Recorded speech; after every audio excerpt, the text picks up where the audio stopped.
We're actually going to move now to our next speaker, to Jan Boulanger, who is a research scientist in forest ecology and modeler with Natural Resources Canada, or NRCan. And Jan comes to us from Quebec City, and he knows a lot about the forests and climate impacts of Eastern Canada. So over to you, Jan. I really look forward to seeing this. Well, thanks a lot, Jessica, and thanks for the invite. That's very neat. So yes, today I will talk to you about some of the research that we are conducting in our lab, but some others that are conducted within Eastern Canada as well. So here we go. So as we already mentioned, so the 2023 fire season was the year of all records. I mean, that was a fire season that was spatially extensive. It was persistent. It was very severe. So you can see here where the fire occurs within Canada. Quebec, which is located in the eastern part of the country, was one of the most seriously affected province within the country. So for the whole country, more than 18 million hectares have burned. So that's more than twice the previous records in 1989. And it's almost 8 to 9 times more than the average fire season, where about 2 to 2.5 million hectares are burning. And so what fuel these fires? Of course, the weather conditions. So you have here box plots of the last 70 years of the conditions, the weather conditions that were occurring during the wildland fire season within Canada. So in June, July, and August, and you can see that for 2023, which is the red dot on this on these graphs, and for every sub indices of the fire weather indices, which is measuring the fire danger, they are at record level. And I mean, when I say record level, I mean way above the second place. So the conditions were very, very harsh.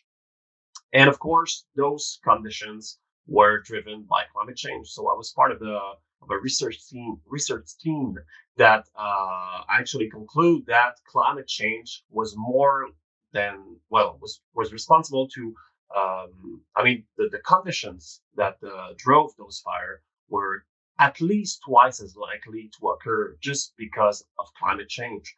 So these conditions are already harsh because of climate change, and they will become harsher in the future.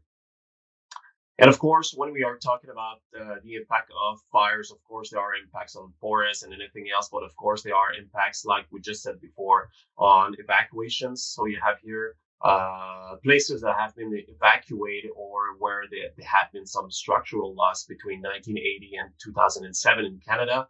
And for the whole period of this 1980 to 2007,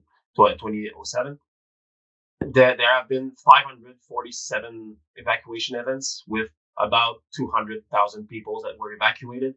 But just in 2023, there have been almost 300 events and almost, more than 232,000 evacuees. So that's a lot. And of course, Indigenous First Nations people are they are overrepresented in those evacuations. They are already overrepresented, but they will be much more overrepresented into the future because they are the people that are most exposed to the fire, that will be most exposed also into the future. And when we are looking at the worldwide, what's happening with fires, one of the reasons that there are more fires all around the world, in some places, especially in the Arctic and the boreal forest, it's just because the vegetation is getting much more flammable. So you have drier conditions, warmer conditions, and you have fuels, so vegetation, and this vegetation is getting much more flammable, including within the boreal forest of Canada and within the Arctic. And when we are looking at the fire regime for Canada since the last 70 years, we know that for example, the annual area burn within several what we call homogeneous fire regime zones that you have here in Canada, these annual area burn are increasing a lot, especially, of course, in the northern part of the boreal forest. Um, and um, and you can see also that, well, it's not here on the graphs, but the bigger fires, the biggest fires are getting bigger. There are much more lightning fires also, and actually the annual area burn has doubled since the late 1950s. So you have here on the graph since 1983 the annual area burn in Canada, and you have the last year is 2023, and you can see how different this year is compared to the others. And when we are looking into the future, you can see that these are for the Quebec province, so the one of the eastern part of the country, and you can see that temperature, likewise in the Arctic and the boreal forests in general, temperature will increase a lot depending on the climate change scenarios. But if we are concentrated on one of the most severe climate change scenario, we could see an increase in temperature for the whole year of about 6 to 7 degrees. So that's really a lot. And when we are looking at the precipitation, so for Quebec, the precipitation will increase a bit, but not a lot. So it means that overall the conditions will be much drier, and of course they will be much more conducive for forest fires. Also, when we are looking at the fire season length, so the season within the year when fires are can occur because the climate conditions are conducive for fire, you can see that at the end of the century, according to the one of the most aggressive climate scenario, so the RCP 8.5, for those who are familiar with that, in the Arctic, in the boreal forest, the fire season could be uh, 50 to 75 days longer than it is right now. So it is almost more than 2 months in some cases. So that's a lot. So that's much more time for fire to occur over the year and to grow, to spread on larger area. And so yeah, it could be much harsher for the forest and for the communities there. And actually, when we are looking at the whole impact of climate change on for example, the annual area burn in Canada, you can see that at the end of the century, also, according to the different, this is for the RCP 8.5, so the one of the most severe climate scenarios. But even using milder climate scenarios, we are also projecting that annual area burn will greatly increase. In some places, it means that because of climate change, we could see 3, 4 times or 5 times more fire in some areas within the boreal forest or the Arctic. So that's a lot. And actually, because there will be much more fire, the impacts of those fire, including the impacts of the fires from this year, but also the fires from the future that we are projecting will be tremendous. I mean, there will be impact on ecological impacts, on habitats, on wildlife, for example, on regeneration. There will be social impacts. We just talked about that earlier with evacuations and impacts on communities and sort of. So we have also impacts on the economy and the impact on the health, also of the people that are affected by those fires or by the smoke of those fires. And one of the sector that will be most affected in Canada in terms of the economy is the forest sector. So just to give you an example of what represent the forest sector in Canada, so there are basically 3 to 4 provinces that are really important for the forest sector. So Ontario, BC, so British Columbia, Alberta, and Quebec. So you see here the sawmills and the pulp and paper mills located in the country. So there's about 180,000 people that are working in the forest sector. GDP is about $34 billion. The revenues from the forest sector is about $73 billion. And what is very interesting and important to note is that there's a lot of mono-industrial small boreal communities that are um, located in Canada that could be affected by the changes in the fire regimes, and so the changes in wood harvested, for example, and so on.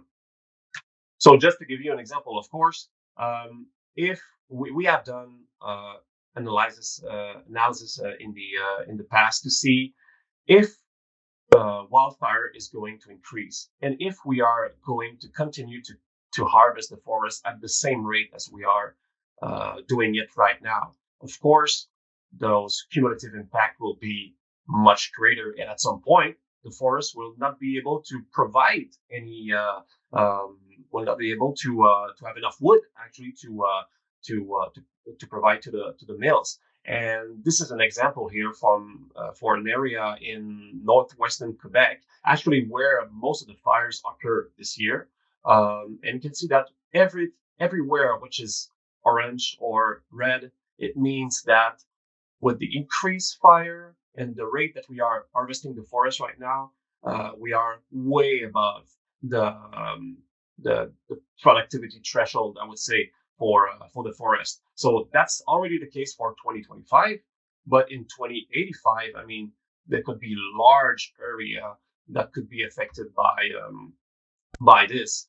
And so there's also other consequences of increasing the fire frequency and increasing annual area burn in the boreal forest. It's the regeneration failures. And that's a little bit like Edward just talked about just before. If there are too frequent fires, and those fires are occurring within places or stands where trees are just too young to bear seeds or to lay seeds when the fire just occurred, because there's a lot of tree species there that when fire occurs, they are laying their seeds on the stands like black spruce and jack pine, for example. But if the trees are too young, they just do not have seeds when the fire occurs. And when this is the case, when the fire occurs, there's just no regeneration after that. And there were a lot of those regeneration failure that we call within the 2023 fires. Some fires went through previous fires that burned in 2018 and 2010, for example, or 1985. Of course, the trees within those patches were just too young to reproduce there. So it means that there could be a large swath of the boreal forest that could see those regeneration failures into the future if we are increasing fire frequency. And of course, that will have an impact on the forest sector because those places are just unproductive now, and they will have to be planted.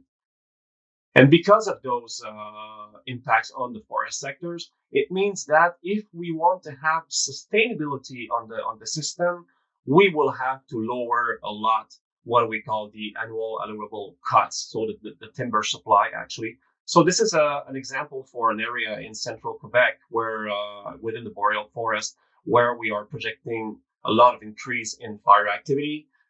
So it means that we will have to lower by a lot the timber supply there. It means that, for example, under RCP and point 5, we would have to lower the AAC, so the annual allowable cuts, by more than 60% to keep the sustainability in the system. If we are to cut more, there will be some crashes actually there.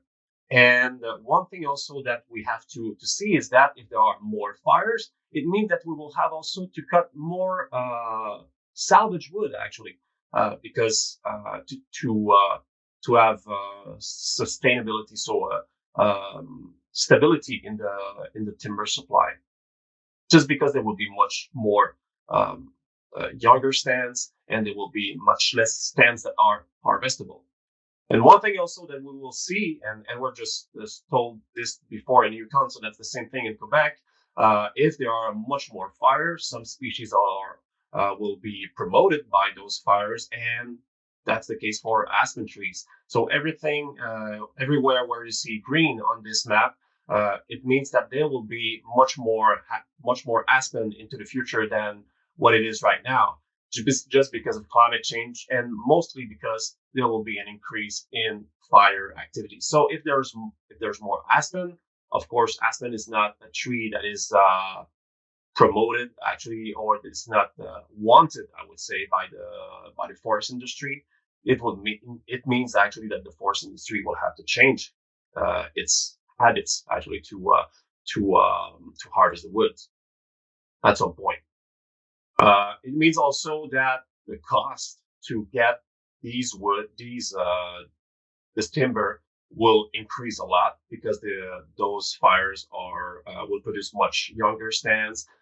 Those harvestable stands will be much further away from each other, and it means also that there will be much more shortages also for the mills, and that's especially the case in Quebec, but also in BC, and especially the case in for mills that are specialized into softwood, because as we said before, aspen trees, for example, or wild birch, or any other deciduous trees that are common enough to fire, will increase at the expense of coniferous trees. So, what are the solutions? So, quick solutions here for the forest sector. One of the solution that we have found that could work a lot is to have what we call precautionary reserve. So it means that we are putting 10, 20% of the territory into what we call a reserve. And if fire is going to increase into the future, it means that those precautionary reserve will help a lot to our sustainability. It means that we will have to lower the annual allowable cuts, but doing this, we will save a lot of variation from a year to year for the forest sector, and we will also stop in some point the timber shortages into the future. Another thing that we have to make is to make our forest landscape more fire resistant. So make landscape that where fire will have much more trouble to get into. So like having more aspen trees or white birch at the same time. If we are doing so, fire will not be as common on the landscape, and it means that we'll be able to mitigate at some point the impact of climate change on the forest. But of course, it's not something that is wanted in a lot of different sectors. Of course, for wildlife, it's not wanted to have much more deciduous trees. It's certainly not wanted also for indigenous people that are mostly cultural values. It's much more oriented toward spruce trees or the boreal forest, the coniferous trees. So we have to be very, very cautious about those things.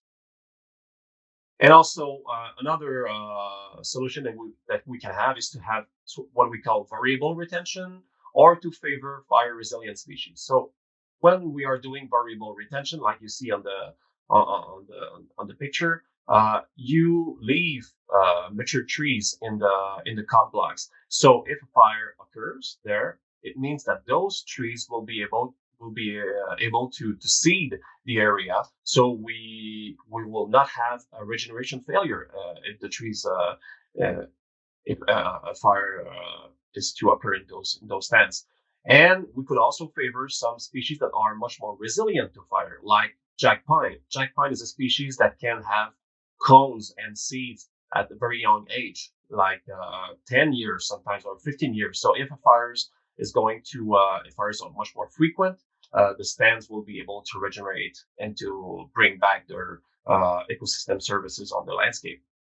And finally, a very important case also is to say that the forest sector will have to adapt and to be much more resilient to those changes, because there will be much more salvage wood in the basket, much more deciduous trees also. So is the forest sector or industry prepared to see those changes in the future? That's a question.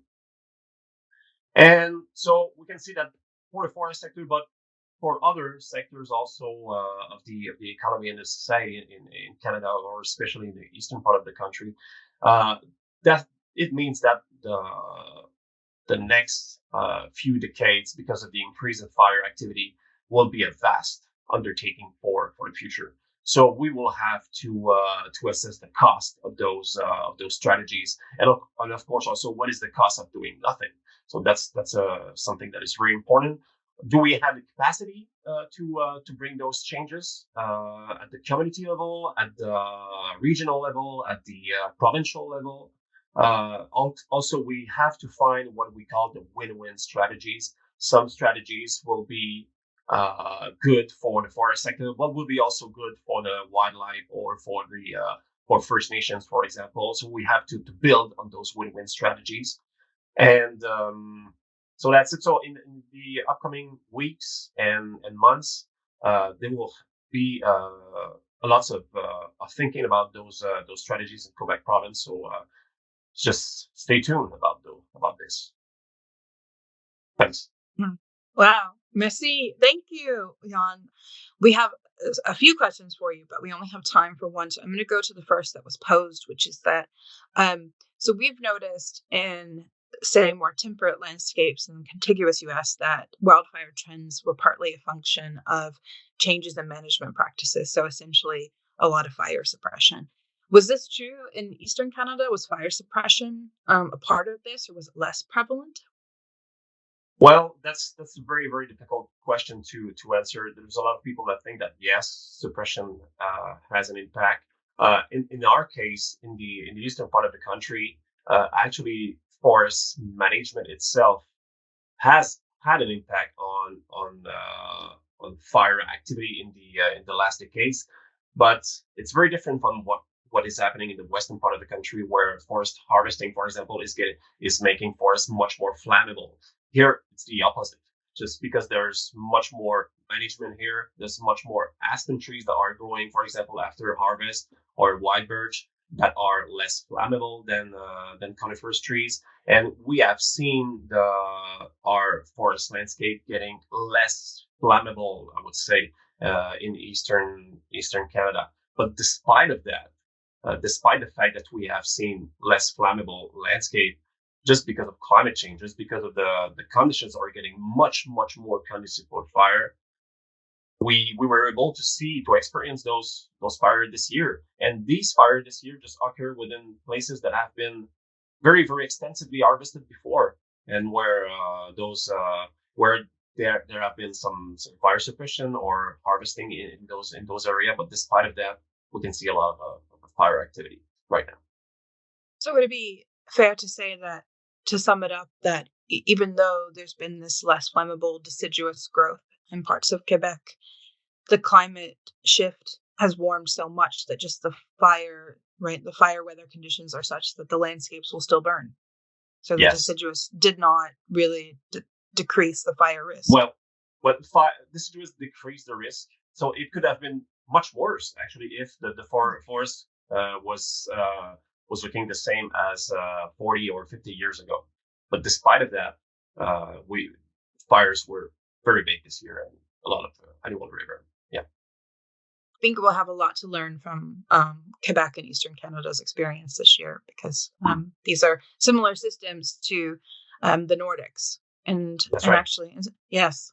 And so with that, I want to turn it back over to my co-host, Vila Becco,